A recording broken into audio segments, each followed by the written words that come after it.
Good afternoon, everyone at the Food and Beverage Support Forum. This is Dejan here again. We have the extraordinary pleasure today to welcome Hans Steenbergen, who is the editor-in-chief at the Food Inspiration magazine based in the Netherlands. Those of you who have not subscribed to the magazine, I cannot recommend it strongly enough. It is the most inspiring thing that you can get. It comes out every 2 months. You really should try and follow them. They have always been very trend-setting, and Michael Butler and myself have had the pleasure of working with Hans and his team with our company, and we have the pleasure that Hans has joined us today, and for us to quiz him a little bit for the next 15 minutes, because he has joined the Food and Beverage Support Forum, and we have asked him if he would like to contribute a little bit, and he has kindly agreed to do so. So thank you, Hans, for joining us today. Thank you. Hans, at the outset, if you don't mind, you and your company are trend-setting. You are always very forward-thinking. You are at the source of what is happening in this world. May I ask how your company has had to change and has had to adapt since COVID-19? Well, from day one, actually, we started thinking what we had to change, because we knew immediately this was an event before Corona and after Corona. And these two eras are not the same. You know, after Corona is not back to normal. It's a different situation. So you must understand, we have not only a digital magazine, but also a communication agency, and we organize 45 live events a year for professionals in food and beverage and hospitality. So those live events are, have a visitor amount of, let's say, 100 to 2,000 people, 2,000 visitors. And that's not possible to organize those live events anymore. So there's a limitation now of 30 people, and it will be 100 or something, and this will last for a long time.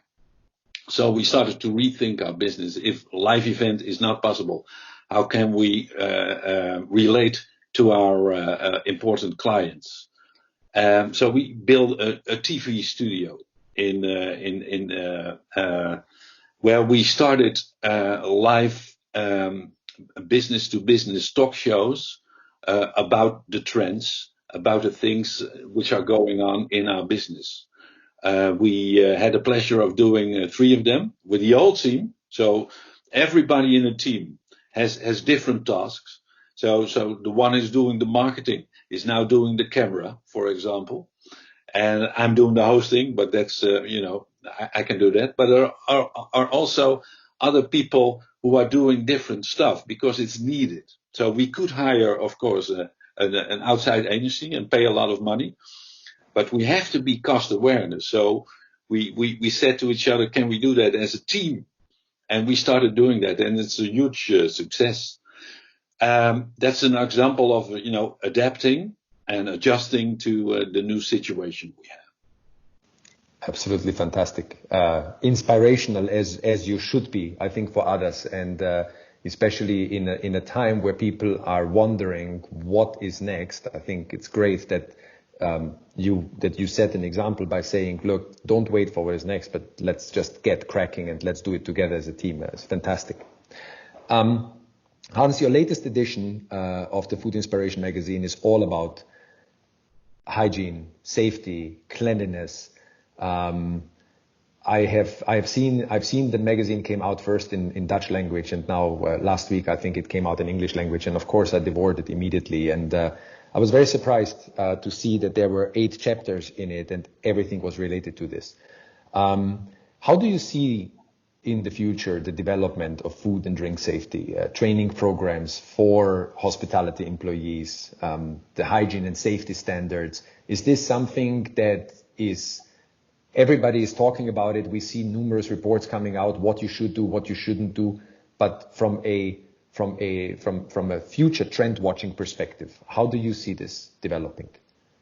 Well, first of all, I think it's a great question, and I think also it's an important one, because the awareness of hygiene is also one which will not be gone when there is a vaccine. it is here to stay, you know.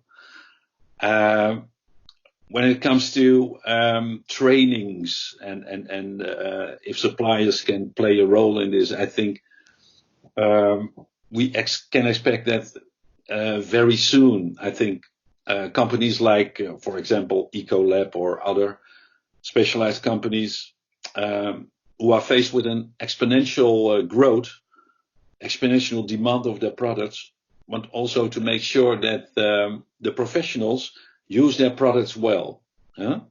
And I think they will come with training videos, with online checklists, and so on. So they are going to help the professionals with their hygiene measures in the hospitality industry.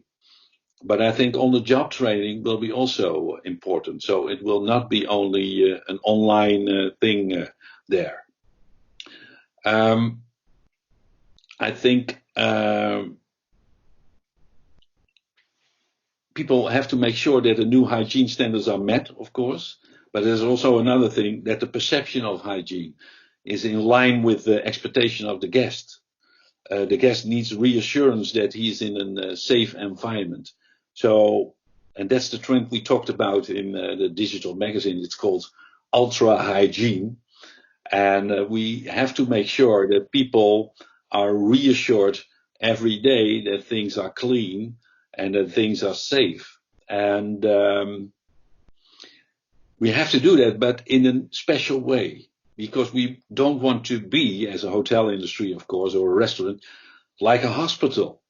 You know, we are hospitality. And how are we going to implement those new standards without that, you know, that feeling of being a hospital? And that's something we have to crack together. And there's an interesting part, Dijen, because we're living in such a time of chaos and complexity that there are no experts at this very moment. Let's say everyone is an expert. So we have to find together our solutions in this specific topic too. So it will be there to stay, hygiene and safety. We see perhaps the rise of hygiene managers. What we will see also is that hygiene is becoming perhaps a USP to tell about, to share, you know, in the marketing and communication. And in the old days, well, that was not the case, of course. So it will be a very important part of the work of the professionals in the hospitality industry and restaurant industry. That's what I think. Yeah. Yeah, I think, you know, and I'm sure that later on when we're going to get a little bit to the outlook for the future, given that this is your background and what it is that you deal with, I'm sure that you'll be able to give us a few pointers. As you rightfully said, I mean, we have had a lot of discussion in the support forum on it is easy to implement hygiene. It is difficult to make the customer still have this holistic experience that your magazine especially has been talking about for so long, making sure that the experiences are authentic and you know, that the guests really feel that they have this connection and everything. So, yeah, thank you very much for your answer. Hans, something that is very prevalent these days is you will have seen also in the forum and of course everywhere else, furloughs, layoffs, redundancies, bankruptcies, endless job losses in our business. But at one point in time, the bleeding will stop, reduced, but yet we are going to slowly start to re-emerge. Many people would argue, and we've had this question from one of our support forum members, Katrin Melle, who is an HR specialist, and her concern is, I think, very just. She is talking about colleague engagement in these difficult times. So as we are going to dust off and as businesses are going to re-emerge and as everyone, especially business unit owners, are going to be razor sharply focused on profits, What advice would you have for leaderships to look after the employees, to make them feel safe, to make them feel as a unit, to make them feel looked after? There needs to be a balance between what it is that we are, like you said, ultra hygiene for guests. How do we make them feel? But also that we are not going to chase profit and make guests happy at the expense of putting our employees in danger. What advice would you give to anybody in leadership positions who is in the forum? Well, I've been thinking about that question, and I think it's a very good one again, because we have to learn and adapt as we speak. Perhaps first a few remarks about the general terms of leadership. Right now, as I said, in these very special times of chaos and complexity, perhaps you might know that we work, for example, closely together with Google, which is a very admired company, as you know, and they have their own school of leadership. And this is what they're saying us about the leadership we need right now in this moment. First of all, they say we need to catalog almost in real time the lessons, processes, and experiences that will help us to handle the crisis when it comes along. So that real-time learning is really important with an open mind. When you're going through times of chaos and complexity, you have to keep your focus on what matters most to your organization. And they say, and that's an interesting one, to find a balance between leading and learning, because we have to adapt, we have to learn. And then that will lead, in the end, they say, to 5 or 6 principles which can help you and guide you through these times. And the interesting part of those 5, 6 principles, it's not only about IQ, it's also about EQ, by emotional intelligence. For example, the first one they say is, well, trust your instincts, speed matters. With little to no time to review, you need to jump in and make your best call, most likely sooner than you're comfortable with. So you have to learn with certain uncertainty. That's one. The second one, and that's when it comes to building teams and to give people the security you can give them, is tune into and acknowledge people's emotions. People are afraid often. They are anxious and unsettled by what's going on. And you need clear communications and swift action that can alleviate those emotions and allow your team to focus on the actions needed to power through. So that building of a team, that feeling of togetherness, you have to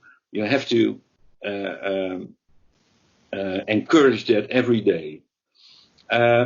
Third point they make is prepare your team to adapt, because there's a constant learning and constant adapting when new information comes along and circumstances evolve. And you have to acknowledge together that this is an unprecedented time, of course. We're living in unprecedented times, and things may change and change again. But for now, this is the way we're going, That's the feeling. That's what Google says, and I think it's an interesting one. They have another one. So while you brace for change, provide as much grounding as you can for the people. Because what won't change in these times? That's your vision. That's your mission. These are your values and your commitment to work together through this crisis. So when you talk about profit and people, you have to make clear what your position is and how you want to win this crisis. And prepare to change course if you need to. That's the last one. There's no right way to do this, almost. Just the best way that's right for the moment. So that's a total different form of strategy than we were used to do, with planning for years and uncertainties you have. And just what I said a few minutes ago, I think there are no experts in time of chaos and complexity. And that means we have to listen also very carefully to each other and to organize all the input you get can get from guests, employees, and suppliers. So you need all the different points of view there are to make a good judgment. And that's where a team is very necessary, and the right team spirit to survive. That's what I think. Well, fantastic. I guess Google is not what it is because of lack of having the ability to navigate a very large ship rapidly. So it's and it has its strong fundamentals. So it's great. Thank you for this answer and for the insight. The Food and Beverage Support Forum, Hans, is growing. It has now 6,000 plus members. We are no Google. And Michael started it with a very noble idea, and that is just to be exactly what you said. Listening to everyone, because there are no experts, and we see by and large that many experts don't have answers. So as everything, also the Food and Beverage Support Forum needed a bit of structure. So Michael gathered some people who he trusts. And established, if you want to call it some form of I wouldn't call it leadership, but at least some people who are talking offline in order to secure a future for this platform, because we don't have any intention of letting it go. Yeah. Here is the thing: we don't really know how to best support the Food and Beverage Support Forum. If you would be able to give an advice to the 10, 12 leading members and the 6,000 and growing members in the forum, one, what do you think of the forum? Two, how could we contribute better to ourselves, to the group, and to this world through this platform? What would somebody like you, who is always out there with his thoughts, who has this vision, how would you approach it? Just curious to hear your thoughts. Yeah. Well, my background is also editorial, journalism, communication. So what you're doing, in fact, with your platform is communicating and build a community around a certain theme, and that's the future of food and beverage. And you started in a very uncertain time, of course, of COVID-19, and you're looking now for what could be the future of this platform and how can we stay relevant. Well, I was thinking of 5 principles I want to share with you when it comes to building a community like you're doing right now with a food and beverage forum. I think the number one key factor for success is a true commitment of the founders and contributors of the forum. So in passion, but also in time, the time they can share, have for contributing to the platform. I think number 2 is having a clear sense of the bigger picture, the why behind this. Why are you doing this?